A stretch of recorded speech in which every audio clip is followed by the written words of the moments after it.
All right, I think we have everybody who's expected today. So with that, I will call the meeting of the Board of Public Utilities for the City of Santa Rosa to order.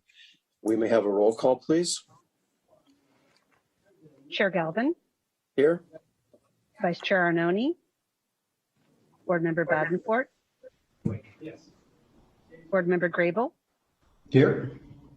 Board Member Walsh. Here. Board Member Watts. Here. Board Member Wright. Thank you. Good afternoon to everyone. Item 2 on the agenda, any statements of abstention by board members? Hearing none. We have no study session. The minutes for July 1st, 2021 were sent out. So at this time, we will take public comments on the minutes approval. If you wish to make a comment via Zoom, please raise your hand. If you're dialing in via telephone, please dial *9 to raise your hand. Secretary Etha, do we have anyone? We have no public comments. Thank you. We'll now move to the staff briefings. Item 5.1, Director Burke. Thank you, Chair Galvin and members of the board. Our first staff briefing is a water and recycled water supply update. And Deputy Director Water Resources Peter Martin and Deputy Director Water Reuse Operations Emma Walton will be making the presentation. Thanks for that introduction. Good afternoon, Chair Galvin and members of the board. Very pleased to be before you today, providing you with the water and recycled water supply update. Lots going on, obviously, and we're continuing to do our best to manage the drought response over the next few months. Next slide. So Lake Mendocino storage continues to be very much critically low. As of today, storage in Lake Mendocino is about 28,200 acre feet, which is, obviously still continuing to trend well below any of the historical levels for that operations of that reservoir. Notably, I just wanted to point out that flows this week below Van Arsdale from the Potter Valley project have been hovering around 10 to 15 cubic feet per second under PG&E's modified flow requirements for which they requested a variance. So Lake Pillsbury is sitting around 31,000 acre feet, allowing them to continue that. So not much water inflow is coming in from the Potter Valley project. And then, outflow from Lake Mendocino continues to hover around 80 CFS in order for them to continue to meet their 25 cubic feet per second Upper Russian River watershed requirements under the temporary change order by the State Water Resources Control Board.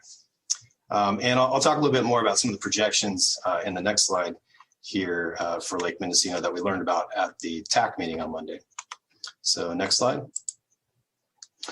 So as you can see, it's very tight right now with these lines here as far as their projections and where water supply actually is. So the observed water supply on this graphic is the black line, and Sonoma Water's projections are on that orange line.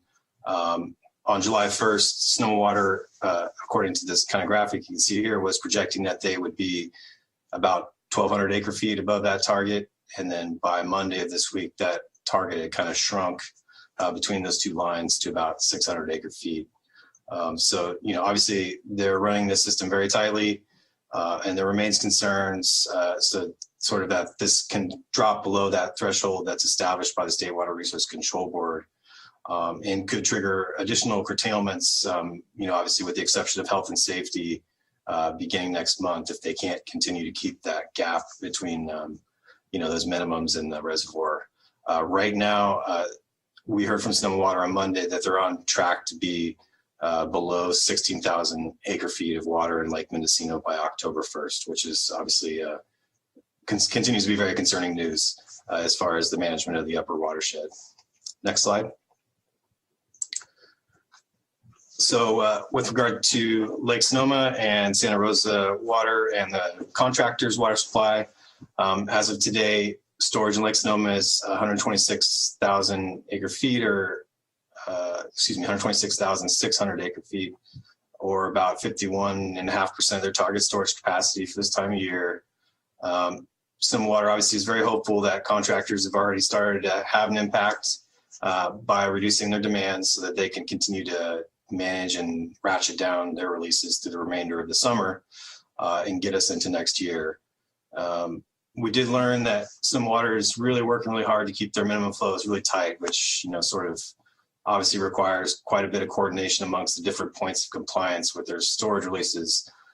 Sort of as a reminder, the temporary urgency change order is sort of on a 5-day average, so they do their best to try to balance that out and manage their releases accordingly. Next slide. So as far as our point of compliance for Santa Rosa Water, we're continuing to see some response from customers. Hopefully that's going to continue to ramp up as we're working through the stages of notifying customers. We entered our voluntary stages in May. So you saw that that was kind of resulted in a small decrease in water supply over 2020. And we're starting to see that trend head in the right direction as far as overall system demands being reduced over the last 2 months, May and June. July is going to be the first month that will be subject to those target reductions for all the contractors. What you're seeing is overall system demands have been reduced by 98% in May and 90% in June. And that also resulted in our deliveries by Sonoma Water being reduced by 92% excuse me, I've got this backwards, I apologize. 2% reduction in May and 10% reduction in June, overall system demand, and 8% reduction in May and 15% reduction in deliveries from Sonoma Water. On the far right column, you can see that that's being kind of held up by additional water production from the farmers' wells this year. So we are kind of relying a little more heavily on that groundwater, and we're getting more out of that. But, the target is going to be to try to meet those deliveries in that orange column. And as you've heard already, farmers' wells are starting to just be a concern as far as their ability to continue to run at a larger capacity throughout the remainder of the year. Next slide. So I'll just give you an update on programmatically some of the things that we're working on to help reduce system demands. With the guidance of your Water Conservation Subcommittee, we'll be making some changes to our Green Exchange program, which is obviously a program that allows customers to swap out turf with low water use landscapes. The program will be increasing that rebate from 75 cents to $1.50 per square foot. This change will be supported by existing program funds for the drought. Next slide. And then some additional programmatic changes that are going to be proposed. Obviously we want to encourage customers to participate in the program even during drought. So we're allowing folks that already have a brown lawn. We don't want to turn their water back on just to get a green lawn so they can get credit and get turf removed. So we can look back at some of their past history and the irrigation patterns from last year, and that helps us in our evaluation. So, we can evaluate it in person or virtually to determine their eligibility. And then we'll be providing additional times from the project pre-approval for them to complete the project. The idea here is that they can just kind of let their lawn go and then focus on putting plantings in later in the year when it does happen to rain, so they can reduce the burden on new plantings and putting the water use associated with that. And so we'll allow customers to extend their timeline for implementing their projects into the fall and winter, hopefully when we'll see some rain. So next slide. So we've got quite a few activities going on this month. A direct mailing went out to all 53,000 plus customers. A letter from Director Burke talking about all the new prohibitions and giving customers all the tools they need to save water this summer. We'll continue to push out bill inserts. Right now, some inserts are going out with prohibitions and some other information about programs. We have a Saving Water Challenge this month throughout the month of July, where folks throughout the region can take some pledges to save water and do some daily activities and sign up to win some prizes, some good prizes in there as well. And that's being hosted by the Sonoma Marin Saving Water Partnership. We continue to push out various social media, digital and print ads, including some radio spots. There's a radio spot out right now that's mostly focused on the prohibitions that were enacted at the end of last month. And then we'll move on to additional messaging later on in the month. And then we're continuing to push out very specific outreach to certain customer classes this month. That includes, we're going to target obviously restaurants, hotels that might be affected by the prohibitions. I've already reached out to other industries that have some practices that might be impacted. And then, focusing our, efforts, maybe we had some discussions about pushing out some messaging to HOAs and others as well, making sure that they're aware of the prohibitions and then that there are resources for them. We've got a lot of new banners and signage popping up. I'm really liking the signs in the back of the city buses. Those look great. And then this is another banner that you can see on one of the city garages here. And then we're continuing to promote sort of our web-based water waste forums. Folks are out there watching, and it's been really helpful. We're continuing to follow up on quite a few water waste cases, and especially now that there are new prohibitions on irrigation during the day, focusing on folks irrigating between the hours of 8 p.m. and 6 a.m. Next slide. And then we've got quite a few ongoing drought activities and work products. We've been very active with some of our business community partnerships, including various folks downtown and other business interests. We're providing folks with water pond request cards for restaurants. They look like those right there. We'll be pushing out some cards that hotels and various other lodging folks can put out, notifying their customers that, linens can only be washed upon request if they like. And then, focusing on community newsletters and trying to do as many community presentations as we can. We're doing quite a few virtually, but we're hopeful that over the next few months, we can start to do some of those in person. So definitely something we're looking to get out and talk to the community as much as possible. Next slide. We have some further activities coming up, but we've already done 2 very successful drought drop-by type events. The next one will be up on August 21st. We'll be putting out a lot of messaging about that. That's again going to be a region-wide event, but we will have 2 sites in Santa Rosa hosting that event. So, and then of course we're going to target another one in October 9th. So. We have the Saving Water Challenge that I mentioned, and that's on being hosted by the Sonoma Marin Saving Water Partnership. We're going to push out some trusted messenger videos, which we're very excited about. I saw some of the previews of that today. We already have folks from Santa Rosa Junior College on board and some other businesses in Santa Rosa that will be represented on those videos. And then we have obviously a workshop series coming up. I think we just had our last of the drip irrigation basics webinar series, very well attended. I understand there was over 100 folks that jumped in on that webinar. So we're excited about continuing that throughout the remainder of the summer and fall. And so that will conclude my portion of the presentation. I'll hand off to Deputy Director Walton to finish the remaining slides. Thank you, Deputy Martin. Good afternoon, Chair Galvin and members of the board. I'm here again today to provide an update on the recycled water supply, as well as take the opportunity to provide some information about some of the work that we were able to accomplish during our most recent Geyser Shutdown. Next slide, please. So we'll start with our recycled water production. As a reminder, the gray line along the top shows our monthly average recycled water production over the last 35 years or so. The blue line is what we produced each month on average last year, which was our previous historic low.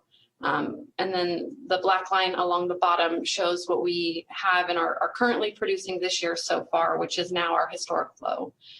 So for example, thus far in July, we have been producing on average a little under 13 million gallons a day, which is actually a new record for us, as we have never seen a monthly average go below 13.5 million gallons.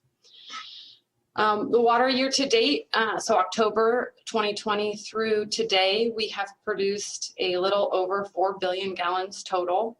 Typically by this time, we would have produced more like 5.5 billion gallons. So we're about 1.5 billion gallons less than average production so far this year. Next slide, please. Despite our extremely low production, our storage is actually doing quite well.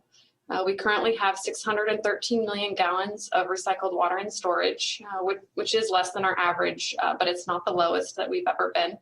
Our users have been very responsive to the allocations that we put in place, and we've been able to manage our storage without implementing further restrictions on irrigation, which we're very happy about, and our users are also very happy about.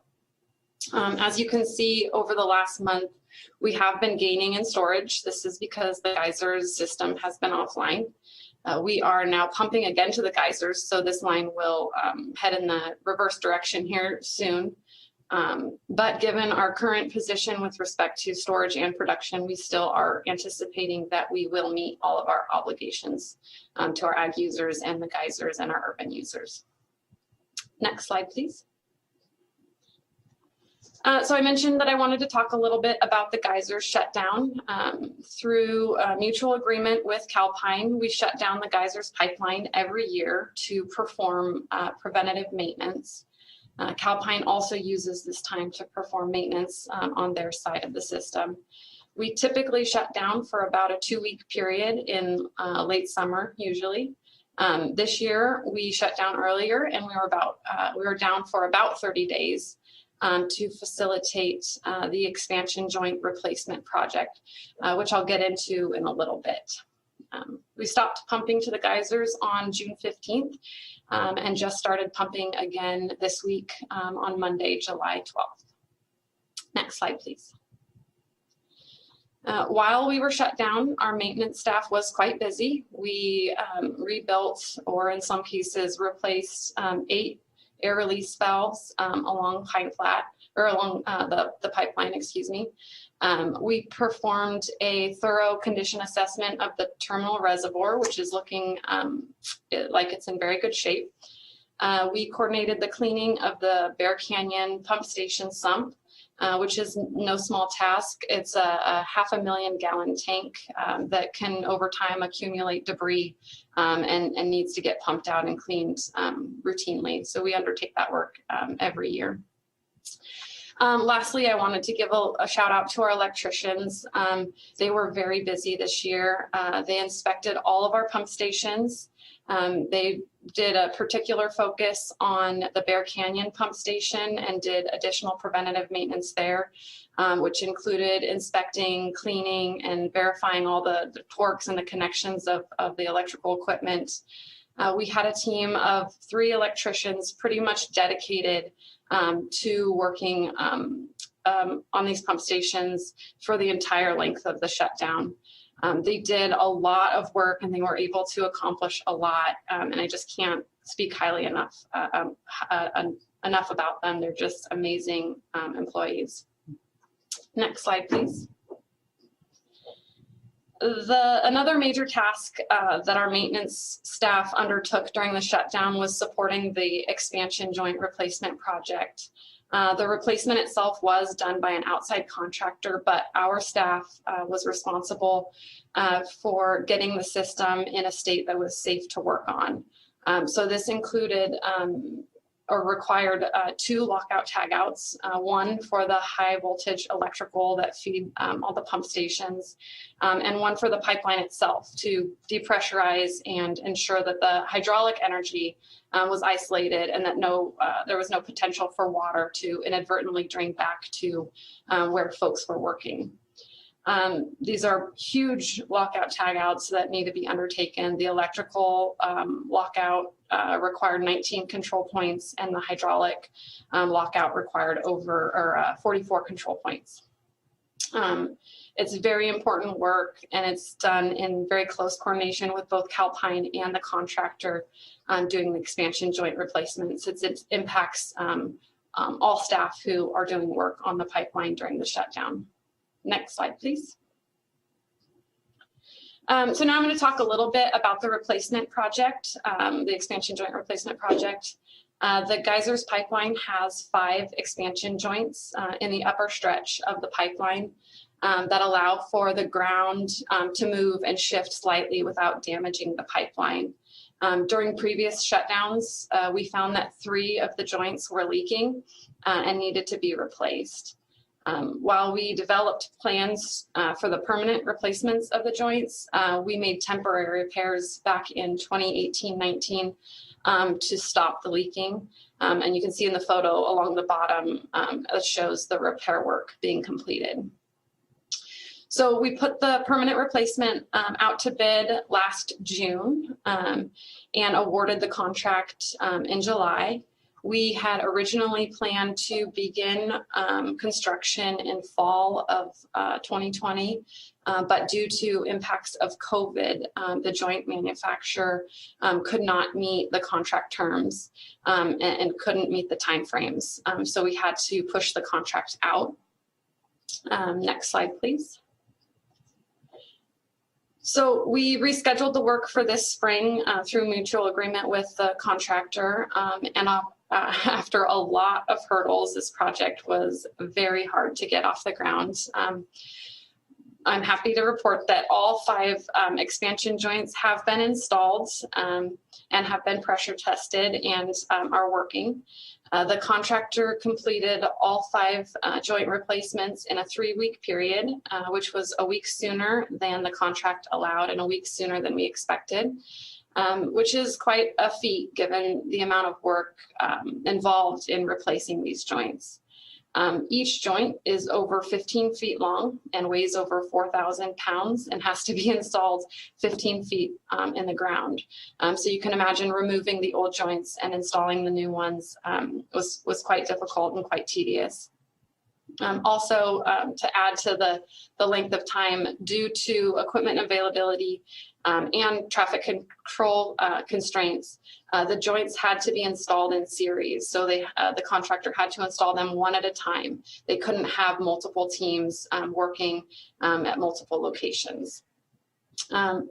So as I mentioned, as of this week, we are now pumping again to the geysers. The joints are looking great. The contractor is just finishing up some of their final work, and everything it went off without a hitch. So with that, I'd be happy to answer any questions, and we can move to the final slide.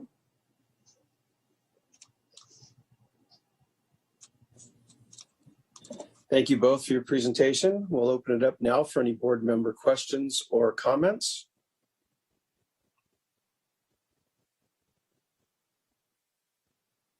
Seeing none, we'll now take public comments on item 5.1. If you wish to make a comment via Zoom, please raise your hand. If you're dialing in via telephone, please dial *9 to raise your hand. Secretary Atha? We have no public comments. Okay, thank you. Thank you both for your presentation. We'll look forward to one in a couple more weeks and hope that maybe we can see some improvement, but I'm afraid we're probably in for the long haul. So thank you for your presentations. We'll now move to item 5.2. Director Burke. Thank you, Chair Galvin and members of the board. Item 5.2 is our second staff briefing preparing for Public Safety Power Shutoff, or PSPS. And making the presentation today, we have Ron Marinchuk and Jason Tibbles, both of our utility system superintendents. Thank you, Director Burke. Chair Galvin, members of the board, good afternoon. As the director stated, my name is Ron Marinchuk. I'm superintendent for local operations. My counterpart, Superintendent Jason Tibbles, and I will be making a brief but albeit timely refresher of the Water Department's role during a public safety power shutoff. Next slide, please. I think everyone is aware at this point, but for public safety, PG&E continues to rely. Okay, next slide. Thank you. PG&E continues to rely on proactively turning off electricity when gusty winds and dry conditions combined with a heightened fire risk are forecasted as a way to minimize potential fire risk caused by their infrastructure. This action is commonly referred to as a public safety power shutoff, or PSPS. Next slide, please. So the PSPS events will essentially happen when we are in a red flag fire condition, and forecast also calls for high wind speeds. This is only magnified by low humidity and a supply of dry fuel, which unfortunately we currently have in great abundance. Next slide, please. The Water Department, along with other departments, have been meeting with PG&E to gather as much information as possible on the anticipated impacts of any future outage, the potential duration of these outages, and the operational details on how power will be restored. PG&E has informed us that we could be without power for 5 days or more, depending on how long the weather event is and how long it takes them to inspect their lines after the power has been shut off. PG&E is required to inspect all of their power lines before they re-energize the system. Next slide, please. PG&E is continually monitoring several weather stations that they own and has agreed to notify us as much as 48 hours in advance. We will remain in contact with them until the outage occurs, through the outage, and until power is restored. Designated members of Water's team will participate in conference calls leading up to the event to make sure we are all well informed and as ready as possible before the power is shut off. PG&E is using calls, text, emails, social media, local news, and radio to spread information about the PSPS. They have also added a PSPS dashboard to their webpage. Several water managers have already attended webinars on how to navigate through this new feature. The city has provided PG&E with 24-hour contact information for essential staff, so we will be informed of a pending PSPS event. I think it's important to acknowledge at this time PG&E's improvements in not only their notification, but the size and duration of the PSPS. They've gotten a lot better at providing us critical current information, as well as shortening the duration of the events and the size of the area that's shut off. Next slide, please. So we know these events will impact our regional operations, local operations, and some of the private systems that are connected to our infrastructure. To be better prepared for these events, we are reviewing and drafting new standard procedures to ensure that they match the needs of an extended power outage. These procedures include continuing to refine and improve our operations and procedures for the Water Department Operations Center, or DOC, clarifying trigger points for activation of the Emergency Operations Center, or EOC, identifying resources and the availability of additional resources, knowing that others will be needing similar resources at the same time, preparing staff for the potential activation of the EOC and DOC, and we have also developed several fueling plans to ensure our backup generators can be supplied with the necessary fuel needed to last the entire PSPS event. Next slide, please. Outside of local operations, but looking at the entire department, regional operations is by far the highest user of electrical power for the Water Department. Fortunately, they also have a robust backup generator power supply. Next slide, please. As you can see by this slide, Laguna Treatment Plant is supported with several backup generators. The treatment facility has two 2-megawatt generators that is supplied by a 15,000-gallon fuel tank and also 4 1.1 megawatt combined heat and power generators. Next slide, please. These events will also impact our geysers and reclamation systems. However, since this is not a critical service for health and safety, these systems will essentially be shut down. We will still be able to move water through our reclamation system so we can direct flows to different storage ponds, but we will not be able to supply water to our ag users because the pump stations at the farms and ranches do not have backup generator power. Ag users will be notified by email, as well as our outreach team and regional staff. Next slide, please. We also anticipate impacts to our local operations, water distribution, and sewer collection systems and facilities. To discuss this in more detail, I'll turn the presentation over to Superintendent Jason Tibbles. Thank you, Superintendent Marinchuk. Good afternoon, Chair Galvin and board members. We're going to discuss a little bit about what we're doing to minimize some of these impacts and what communications we're in to make sure that we are able to meet these challenges head on and deliver good water to our customers. Next slide, please. We're in discussions with Sonoma Water. We have a standing monthly meeting with the operations staff and some of their engineers. As I well know, Director Burke is also in communications with them. We're discussing what they have planned for their PSAS emergency situations, and they tell us that they are well supported. They have backup generation, and they are in good shape. Right now, currently, our Farmers Lane wells, as Deputy Martin mentioned, is producing well, and we have backup power for them in case of a PSAS or emergency that affects that well center. Next slide, please. As you see, that's a map of the system of Santa Rosa. The light blue, the large area, we refer to that as our aqueduct zone, our central city zone. It's the vast majority of the city. We don't anticipate any service interruptions in that area. They will be powered all the time, pressurized from the aqueduct. The other zone areas that are in different colors, those are different zones for different elevations throughout our system. They're fed by our reservoirs, and they rely on our pumping stations to fill the reservoirs and pressurize the zone. We currently have all these stations have generators and backup, and the 31 reservoirs that feed our zones are in good shape, good working order. Next slide, please.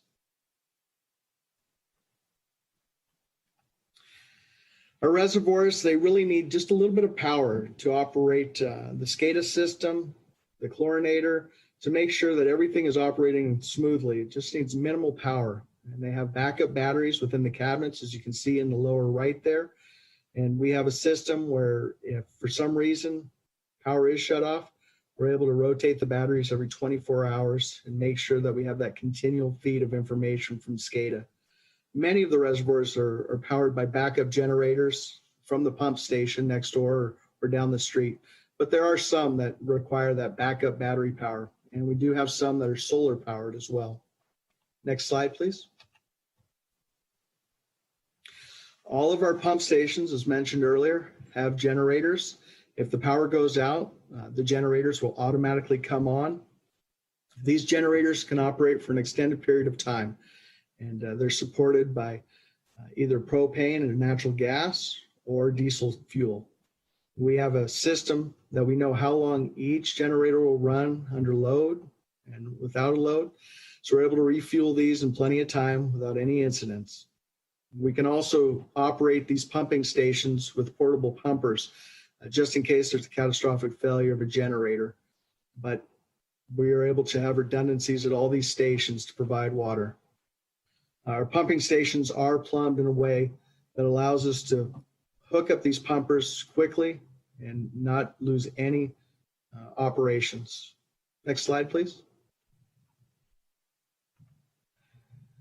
Now we'll switch to our local sewer collection system. Our local sewer lift stations, there's 17 of them. All but 3 of these stations have generators on site. Because the 3 that do not have generators, the reason is they're small in size. We don't have the real estate to be able to put a generator on site. And they're very small, some only serving 2 to 3 houses.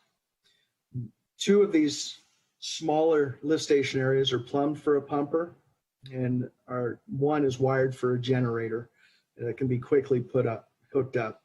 In the case of a real catastrophic event, we service them with our Vector trucks, be able to suck down the wet wells and be able to handle any situation for a long-term power outage. All of our sewers lift stations including the 3 without the generators, have battery backup systems for the PLCs, or the programmable logic controllers. That allows us to be able to monitor them through SCADA and to be able to see what the wet well levels are doing and how the system is working. Next slide, please. Our UFO facilities, as you see in the background, there's the city's Emergency Operations Center, as well as water, local operations, departmental operations center in case of emergency. This facility, if it is a part of a PSPS or a power outage, it has a backup generator so people can work normally and have complete power. That includes the Emergency Operations Center as well. The next slide, please. Many are concerned with their private systems. We have in the past during PSPS gotten calls from customers that have asked questions about their private pumps, their water booster pumps, their sewer grinder pumps. Some even have private lift stations for small communities. We have recognized the need to communicate with them, what they need to do and what they're responsible for. So last year we had a mailer, and this year we also have a mailer. We realized that we want to let them know that these systems that are on private property will not operate during a PSPS unless they have some form of generation. Next slide, please. This also can affect private wells that are operated by small community systems and by individual residents. We realize that it's important to let them know they want to be prepared to have backup for these systems. Next slide, please. So to help in this, we've done a lot of outreach. Again, last year we sent out mailers. This year we're planning to send out mailers. We want to spread the word about the Sonoma County alerts, the best way to receive alerts, stay informed, also through PG&E and their website. As Superintendent Marinchak mentioned, it's being updated. And we want to let our customers, and we're working hard to let our customers know that they have these sources of outreach to rely on. The city, more and more, as we understand what PG&E is doing and inform us when they're going to shut off, how long it will be, we can anticipate how long we'll be without power. It helps us be prepared better, and we try to share that information with our customers. Next slide, please. That'll end the presentation. If you have any questions, Superintendent Marinchak and myself will be happy to answer any questions you might have. Thank you, Superintendent Marinchak and Superintendent Tibbles. I'll open it up for any board member questions or comments. All right, we appreciate the presentation.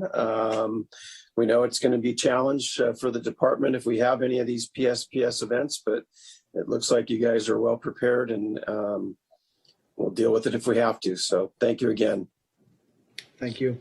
At this point, I will open it up for public comments on item 5.2. If you wish to make a comment via Zoom, please raise your hand. If you're dialing in via telephone, please dial *9 to raise your hand. Secretary Atha? We have no public comments on this item. Thank you. That'll take care of it. Thanks, gentlemen. We'll now move to the consent calendar. We have 3 items on the consent calendar. I'll move the consent calendars, items 6.1, 6.2, and 6.3. I'll second that. We have a motion by Board Member Watts, seconded by Board Member Grable. At this time, I'll open it up for public comments. We're now taking public comments on items 6.1, 6.2, and 6.3. If you wish to make a comment via Zoom, please raise your hand. If you're dialing in via telephone, please dial *9 to raise your hand. Secretary Atha? There are no public comments. Thank you. May we have a roll call vote, please? Yes, Chair Galvin, Aye. Board Member Grable, Aye. Board Member Walsh, Aye. Board Member Watts. Aye. Very good. That'll take care of approval of the consent calendar. We have no report items. We'll now move to item 8 on the agenda, public comments. So we're now taking public comments on item 8. If you wish to make a comment via Zoom, please raise your hand. If you're dialing in via telephone, please dial *9 to raise your hand. Secretary Atha? We have no public comments. That'll take care of item number 8. We have no referrals. We have no written communications. I believe we have one subcommittee report. Board Member Watts? Thank you. So the Water Conservation Subcommittee, we met July 12th, and staff provided an overview of Santa Rosa Water's Green Exchange Program, which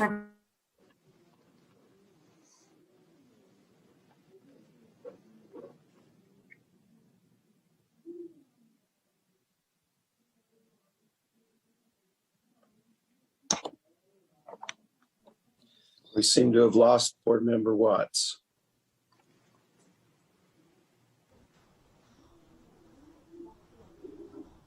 She may have lost her connection. We'll keep an eye to see if she comes back in. Thank you.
There she comes.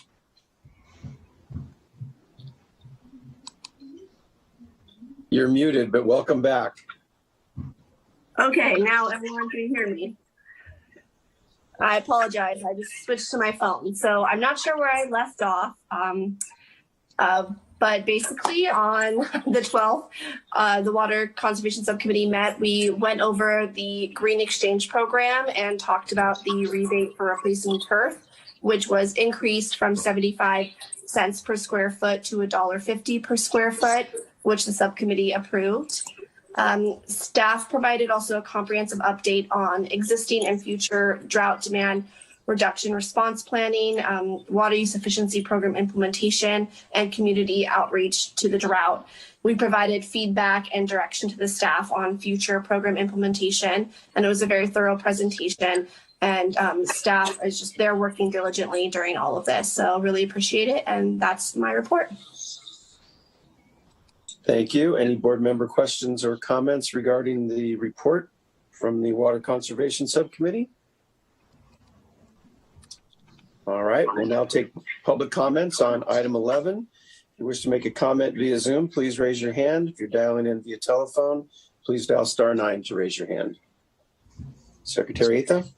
We have no public comment. Okay, and I believe we have no other subcommittee reports. Any board member reports?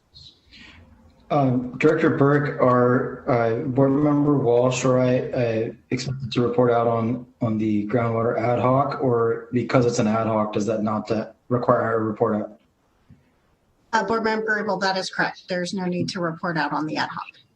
Just wanted to make sure. Okay. Any other board member reports? Even though we really didn't have a report, we'll go ahead and open up for public comments on item 12. If you wish to make a comment via Zoom, please raise your hand. If you're dialing in via telephone, please dial *9. Secretary Atha? We have no public comments. Very good. We'll now move to item number 13, which is our director's report. Thank you, Chair Galvin and members of the board. I have a very short director's report today. As the board may be aware, on June 8th, the City Council started moving to a in-person hybrid meeting format. So they are allowing council members to be in the chamber as well as members to be participating in the council meeting via Zoom. And we have received direction and requests to start moving in that direction with the other boards and commissions. So we have started looking at the logistics and what is needed to move this body to a hybrid format. And we are currently aiming to do that at your second meeting in August, which is August 19th. So we'll have more details and more information from the board, but we'll have the ability for board members to be back in the council chambers, the public to be at the meeting and participate. And likely by that time, staff will also be able to be participating in person, but we're still going through all of the changes and requirements, and we will have more information for the board as we get closer to that August 19th date. And that is my report, and I'm happy to answer any questions that the board may have. Perhaps you could give us just a brief update on the new portal that opened up. Sure, I am happy to do that. So I think as the board is aware, we did launch our Water Smart portal a couple of weeks ago now. Actually, it was in June. And we have continued to see great response to the signups. And as of this afternoon, we have 2,394 folks, accounts registered with the portal. It continues to be a really great tool that folks can use to really understand their water use and make determinations if there's any errant water use, leaks, or other information. So we are really happy with the turnout. The postcards are continuing to go out to our customers to let them know about it, and we're continuing to emphasize it in all of our outreach materials. Thank you. If you have not done so, I would certainly encourage my fellow board members to register for the portal. It's very simple. Even I managed to get on it, but it provides an awful lot of information. You can set reminders. You can do all sorts of things to help monitor your water use and help you improve on your water conservation. So again, encourage the fellow board members to do that and the public to consider registering for the portal. Any questions from the board for the director? Okay, if not, we will take public comments on item 13. If you wish to make a comment via Zoom, please raise your hand. If you're dialing in via telephone, please dial *9 to raise your hand. Secretary Atha? There are no public comments on this item. Thank you very much. Okay, that concludes our agenda for today. So I wish you all a good afternoon. We are adjourned, and we'll see you for our first meeting in August. Thanks. Thank you, Mr. Chairman.